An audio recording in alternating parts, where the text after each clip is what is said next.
Good morning. আমি ঝাড়গ্রামের consultant physiotherapy Shantanu Bhowmik. আবার একটা আপনার নতুন কেস নিয়ে আপনাদের সামনে আসলাম।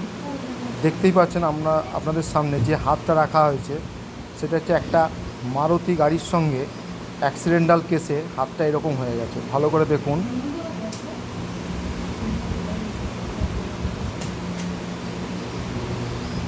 তো ডাক্তাররা বলে দিয়েছিল হ্যান্ডটা ফাংশান হবে না। ফ্র্যাকচার, শুধু ফ্র্যাকচারই হয়নি, কন্ট্রাকচার ফর্ম করে গেছিলো। প্রথমে এখন আঙুলগুলো সোজা হয়ে গেছে, আগে ছিল এই রকম। দেখুন, সোজা করো, মুঠো করো। হ্যাঁ, ছেলেটি বালি গাড়ি চালাতো, 12 চাকার যে বালি গাড়ি হয় সেটা চালাতো, কিন্তু তার বহুদিন অ্যাক্সিডেন্টের জন্য চালাতে পারছিল না।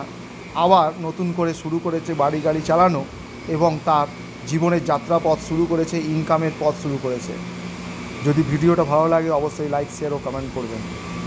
মাত্র ফিজিওথেরাপি 7 দিন করার পরেই আমাদের মুভমেন্ট এতটা পেয়েছি।